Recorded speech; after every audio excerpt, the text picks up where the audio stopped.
भारत एक गरीब देश, भारत भूखमरी और बीमारियों का देश, भारत एक अनपढ़ देश, ये सब दुनिया बोलते आ रही है हमारे बारे में। पर इसके बावजूद आज हम बन गए हैं इंडिया की 5th largest economy in the world.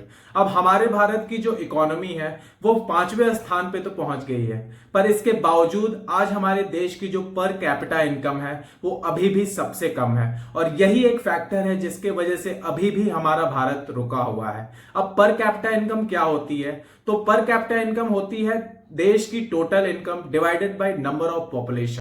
तो हमारे देश में एक बंदे की इनकम इतनी ज्यादा कम क्यों है? तो वो इसलिए इतनी कम है क्योंकि एक वो भारत है जो ग्रो कर रहा है, जो मॉडर्नाइज हो रहा है, जो स्टार्टअप शुरू कर रहा है और जो डिजिटल वर्ल्ड में आ रहा है। पर दूसरी तरफ एक भारत का और हिस्सा है जिस पर हम ध्यान भी नहीं देते, और वो हिस्सा है रूरल इंडिया, जो मेजॉरिटी में है। वो लोग जो टैक्स नहीं भरते, जो टैक्स स्लैब में ही नहीं आते, वो लोग जिन पर कंपनीज टारगेट भी नहीं करती क्योंकि उनके पास पैसे ही नहीं है, वो लोग जिन्हें कोई नौकरी नहीं देता क्योंकि उनके पास कोई स्किल्स ही नहीं है।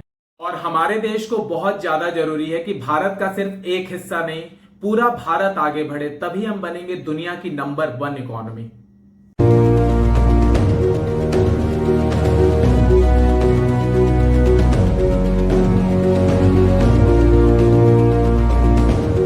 नमस्कार दोस्तों, मैं हूं अभिषेक शर्मा और आज के दिन हम अपना 77th इंडिपेंडेंस सेलिब्रेट कर रहे हैं। और इसी खुशी में आप सभी देशवासियों को इंडिपेंडेंस डे की हार्दिक शुभकामनाएं। और आज के दिन हम डिस्कस करेंगे सरकार की वो 3 मेजर इनिशिएटिव जिससे हमारा जो रूरल इंडिया है वो एक कदम नहीं 10 कदम आगे बढ़ सकता है। मैं इस वीडियो में आपको बताऊंगा वो क्या इनिशिएटिव्स हैं, क्या प्लान्स हैं जिससे हमारा देश आगे बढ़ सकता है। तो चलिए इसी के साथ वीडियो को शुरू करते हैं। सबसे पहले आता है आत्मनिर्भर भारत, यानी कि मैन्युफैक्चरिंग। अब इंडियन इकोनॉमी पिछले 20 सालों में बहुत अच्छा परफॉर्म कर रही है और उसके पीछे सिर्फ एक सेक्टर का हाथ है, वो है आईटी सेक्टर्स और बीपीओस का।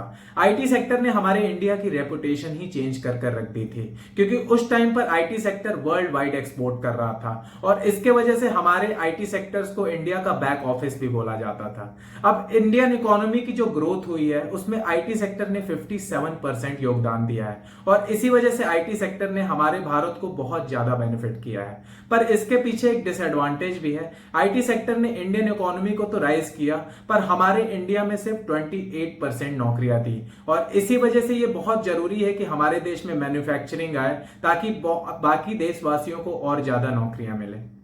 भारत की दूसरी जो सबसे बड़ी दिक्कत आती है वो है ट्रेड डेफिसिट की, यानी कि हमारा भारत इंपोर्ट करता है बहुत ज्यादा और एक्सपोर्ट करता है बहुत कम। दोस्तों, हमारे भारत की जो एक्सपोर्ट है वो 20% से भी कम है और इसलिए ये बहुत जरूरी हो जाता है कि हमारे मैन्युफैक्चरिंग यूनिट को बूस्ट किया जाए और आत्मनिर्भर को बढ़ाया जाए, जिससे हमारा जो ट्रेड डेफिसिट है वो पॉजिटिव में आ जाए। मैन्युफैक्चरिंग दोस्तों एक ऐसा सेक्टर है जिसका हर जगह बेनिफिट होता है। ज्यादा से ज्यादा नौकरियां मिलती हैं, स्किल्ड लेबर्स को भी, अनस्किल्ड लेबर्स को भी।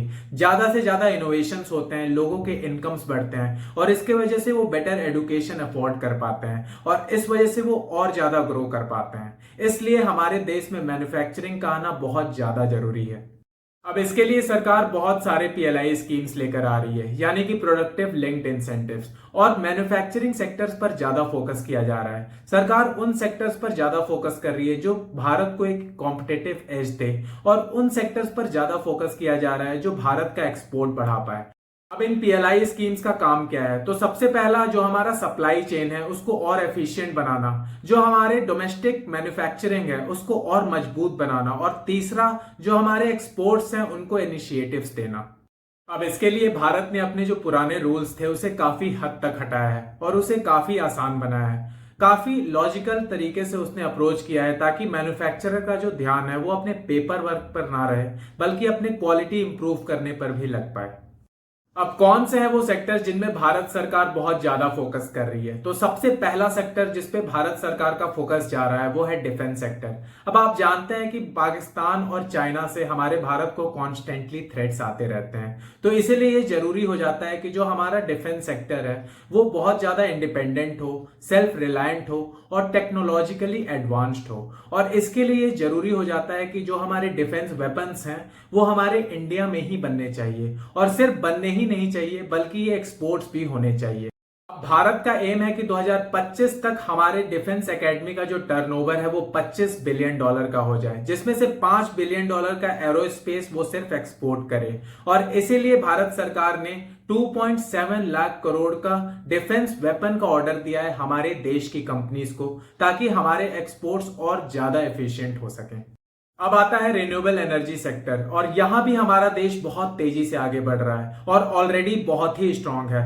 भारत वर्ल्ड का 4th लार्जेस्ट कंट्री है जिसमें सबसे ज्यादा रिन्यूएबल एनर्जी इंस्टॉल्ड है, 4th लार्जेस्ट कंट्री है जिसमें सबसे ज्यादा सोलर पावर कैपेसिटी है, और 4th लार्जेस्ट कंट्री है जिसमें सबसे ज्यादा विंड पावर कैपेसिटी है। और हमारे देश का ये टारगेट है कि हमारे देश में जितनी भी बिजली यूज हो रही है उसका 50% बिजली हम रिन्यूएबल एनर्जी से यूज कर पाए। हाँ, थोड़ा सा मुश्किल है पर ये बिल्कुल हो सकता है इन फ्यूचर।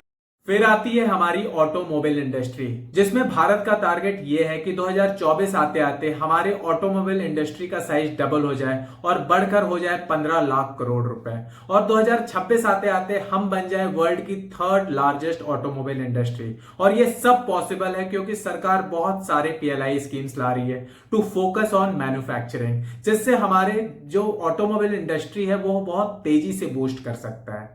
अब बात करते हैं सेकेंड इनिशिएटिव की, जो कि है डिजिटलाइजेशन। अब भारत डिजिटलाइजेशन की दुनिया में इतने तेजी से आगे बढ़ा है कि कभी कभी हम भारतीयों को विश्वास भी नहीं होता है कि हमने इतने तेजी से ग्रोथ दिखाया है। और ये डिजिटलाइजेशन की ग्रोथ हमारे इंडिया में इसलिए भी है क्योंकि सिर्फ प्राइवेट कंपनीज ही नहीं, पब्लिक कंपनीज भी आगे आके फाइट कर रही है ताकि इस डिजिटलाइजेशन को और इंप्रूव किया जा सके। और ये डिजिटलाइजेशन हमारे इंडिया में इसलिए भी जरूरी है क्योंकि हमारे भारत में 60% जो लोग हैं वो रूरल इंडिया में रहते हैं, जहां पर पहुंचना मुश्किल है, जहां पर बातचीत करना बहुत ही मुश्किल हो जाता है।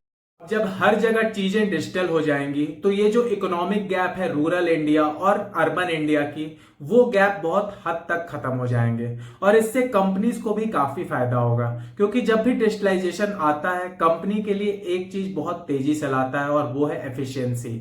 अब बात करें इंटरनेट यूजर्स पे, तो सिर्फ इंटरनेट यूजर्स की अगर बात करें तो हमारे इंडिया ने 2017 से लेकर 2021 तक 53% CAGR से ग्रोथ दिखाया है। और यह अज्यूम किया जा रहा है कि 2030 तक हमारा इंडिया वर्ल्ड का 2nd ऑनलाइन मार्केट बन सकता है, जिससे बहुत से बिजनेसेस बहुत तेजी से ऊपर जा सकते हैं। ऑलरेडी हमारा देश आर्टिफिशियल इंटेलिजेंस का वर्ल्ड का कैपिटल बनने के कगार पर है। और एक चीज आप सोच कर देखना कि हमारा देश वही देश है जिसका लोग मजाक उड़ाते थे कि हम अनपढ़ हैं, हम गंवार हैं, और आज हमारा देश उस मुकाम पर पहुंच चुका है जहां हमारा देश आर्टिफिशियल इंटेलिजेंस का वर्ल्ड का कैपिटल बनने के कगार पर खड़ा है। जो इंडिया के वर्कफोर्स हैं, जो इंडिया के स्किल्ड लेबर्स हैं और जो यहाँ के ब्रेन पावर्स हैं, ये एक्सपेक्टेड है कि जो वर्ल्ड के बड़े बड़े कंपनीज के जो टेक्नोलॉजिकल प्रॉब्लम्स आएंगे उनका सॉल्यूशन सिर्फ भारतीयों से ही निकलेगा, यानी कि हमसे निकलेगा। और इसी वजह से कई सारे सेक्टर्स जैसे कि हेल्थ सेक्टर, इलेक्ट्रॉनिक्स और ऐसे कई सारे सेक्टर्स को काफी ज्यादा बेनिफिट होगा। और आज के डेट में आप किसी भी सेक्टर को देख लो, हर जगह पोटेंशियल है। और इन सारे पोटेंशियल को जो एक साथ जोड़ता है वो आता है हमारा 3rd इनिशिएटिव, जो कि है हमारा इंफ्रास्ट्रक्चर।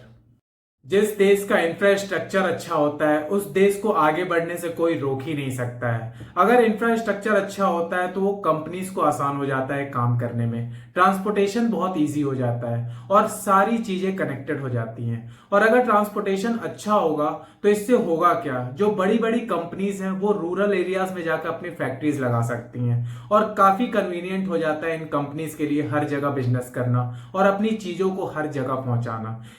इसीलिए मिनिस्ट्री ऑफ रोड ट्रांसपोर्ट ने 36% बजट ज्यादा एलोकेट किया है इस बार, ताकि बहुत तेजी से काम हो सके। तो आत्मनिर्भर भारत, डिजिटलाइजेशन और इंफ्रास्ट्रक्चर, ये 3 पिलर होने वाले हैं हमारे इंडिया के, जिससे हमारा इंडिया और तेजी से आगे बढ़ सकता है।